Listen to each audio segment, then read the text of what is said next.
In today's video, I'm going to show you how to customize the Obsidian Sidebar to create a workspace that truly matches your workflow. If you find this helpful, be sure to like and subscribe, and let's get right into it. Start by launching Obsidian and opening the vault you want to customize. Once you're in, take a moment to locate the left and right sidebars. These are the vertical panels on either side of your editor, and they hold all the tabs you use for navigation. You'll want to note which tabs are currently visible in each sidebar, because the first step to building a cleaner workspace is knowing what you're working with. If either sidebar is hidden, click the sidebar toggle button, usually an icon near the top or bottom corner, to expand it. With both sidebars visible, review the existing tabs. You'll likely see defaults like File Explorer, Search, Bookmarks, Backlinks, and Outline. Think about which ones you use most often, as these will form the backbone of your custom layout. To rearrange, simply click and drag any tab icon to a more convenient position.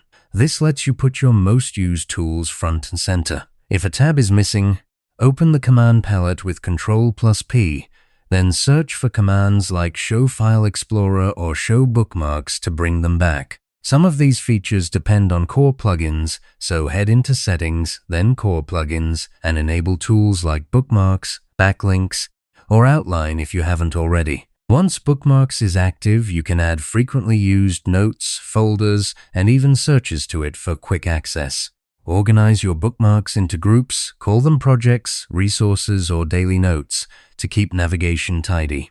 You can also create sidebar tab groups by dragging a tab above or below another group, creating separate sections for different tools. To pin an important note or pane, drag it directly into the sidebar so it stays visible while you work.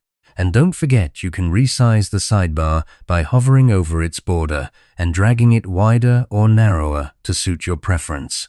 Now let's personalize the look. Open Settings, then Appearance, and adjust themes, fonts, and accent colors. For even more flair, browse the community themes under Appearance and install one that matches your style. To take customization further, head to Community Plugins and search for tools that let you color folders or assign custom sidebar icons. With a folder coloring plugin, you can apply colors to important folders for easier visual scanning. A sidebar icon plugin lets you assign custom icons to folders and notes, making everything instantly recognizable. Take a look at the ribbon on the left side. It gives you quick access to common commands. If you see tabs you rarely use, close or hide them to reduce visual clutter. Finally, arrange your tabs, bookmarks, plugins, and themes to support your workflow. You've now built a sidebar that helps you navigate your Obsidian Vault quickly and efficiently. Thanks for watching, and happy customizing.